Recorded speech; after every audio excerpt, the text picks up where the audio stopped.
All right, welcome back to the channel. So it appears as if Terence Crawford is no longer wanted by Top Rank. They're not going to offer him a long-term contract. And I think that that is really, and that is out of the mouth of Bob Arum. And I think that that is absolutely great for boxing. Maybe not that great for Terence Crawford, but great for boxing. Let's talk about that in this video.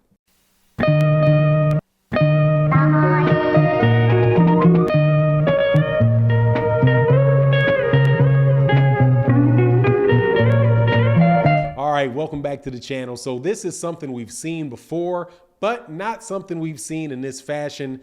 Top Rank losing one of their best fighters to free agency, who then goes on and moves on and has pay-per-view fights and does stuff away from Top Rank because he wasn't really able to grow his career with Top Rank.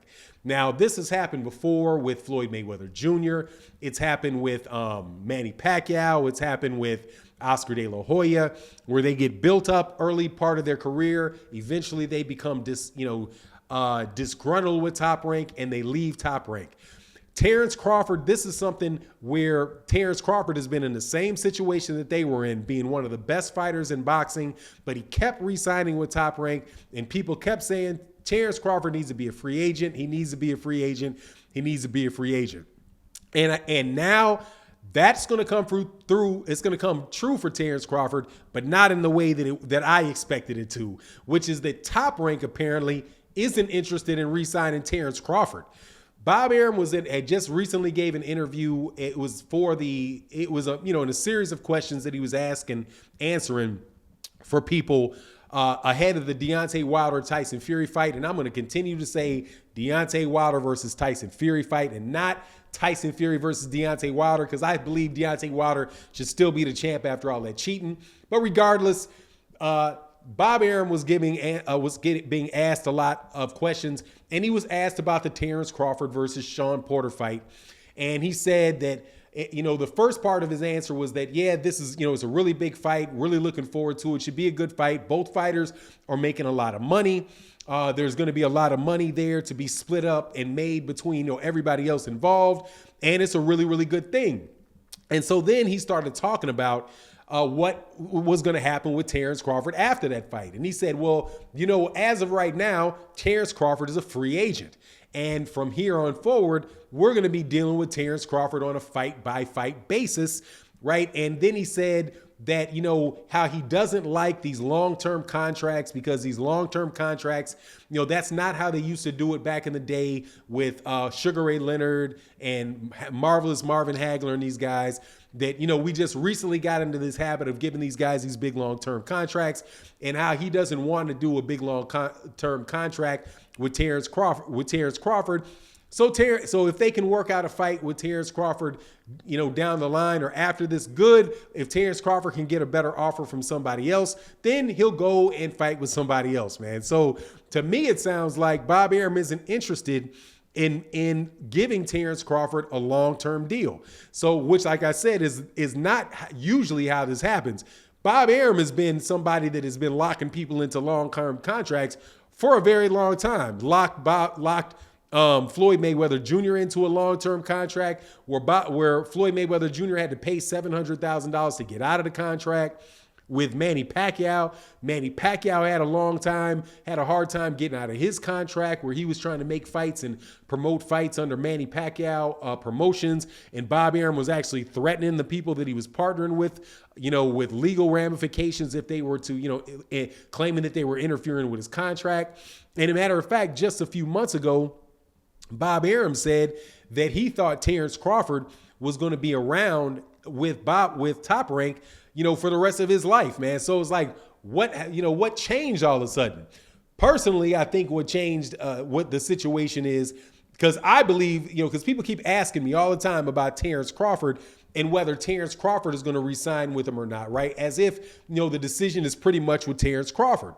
And my thing about Terence Crawford is, I was like, if Terence Crawford gets offered a long-term contract, more than likely he's going to take the long-term contract, because Terence Crawford, to me at least, seems risk adverse, right? And uses the logic that, hey man, if I can get $3-4 million for, to beat somebody like Zepeda, then, because that's what his last fight was going to be if they hadn't forced the Sean Porter fight. He's like, look, man, I'm going to get $3-4 million to beat Zepeda. Why not, right? So he, at least from what I can see, has the long look on those contracts. Like, yeah, that works for me. If you lock yourself into, if he could get Bob Arum to lock himself into a high guarantee for each of the fights, then Terence Crawford seemed like he really didn't care who he fought as long as he was getting that guaranteed money. That's something that Bomac said on Trill Boxing Talk when they signed this latest version of their contract about maybe 2-3 years ago. That's what he said. So I was certain that, Terence Crawford was going to re-sign with them if he was offered that. So to hear this out of Bob Arum, it's just like Bob Arum is following through on what Bob Arum said a few months ago, which was that he was losing money on Terence Crawford and, he didn't want to do it anymore. I had speculated that the reason that the Sean Porter fight got forced by the WBO was probably Bob Arum. Because originally Sean Porter went to Terence Crawford and said that he wanted to fight, and Terence Crawford said no, he didn't want the fight. He didn't want that fight. And that or at least he only wanted that fight if Sean Porter got himself in the position to be the mandatory. Other than that, Terence Crawford wasn't going to take that fight. Then miraculously, and I'm telling you, from anybody that's been watching this circumstance for a while, you have to put the label miraculously on that, because then nobody saw that coming, that the WBO would order a PBC fighter to fight for their belt. The relationship with the WBO and the PBC was so bad for a while that there was rumors that the PBC was just not going to recognize the WBO as a championship belt, right? And in fact, I believe in a couple fights at 147 pounds, they didn't list the WBO as one of the major championship belts. And that's because their relationship is so strong between the WBO and Top Rank that they would literally call that belt whatever Bob orders. So to have whatever Bob orders, order the Sean Porter fight and make that fight happen, and then them be able to get that pay-per-view just so happens to be on the last fight that is on the contract between Sean Porter and with Sean Porter and Top Rank. I just believe that's way too much of a coincidence, and that Bob Arum actually pushed that fight through. But regardless of what it means for Terence Crawford, I think it means really, really good things for boxing, because now you have the ability we have an open playing field in the welterweight division, and there won't be any sides of the street. If Terence Crawford wants to fight Errol Spence Jr., there'll be nothing standing in the way of Terence Crawford fighting Errol Spence Jr. Whoever his promotional company, whoever his managerial company is, can talk to Al Heyman and they can make that fight. And that goes with all of those other really top rate, welterweights in that division, whether it's Danny Garcia, Yordanis Ugas, any of those guys that are on the PBC, whether it's a young fighter like Jaron Ennis, even though I know more than likely that's not going to happen, but I always like to put my Jaron Ennis pubs in there because I think that he is one of the top welterweights now. There's not going to be any two sides of the, other side of the street type of arguments, which means we've got a clear path to the big fight in the welterweight division, which is that Errol Spence Jr.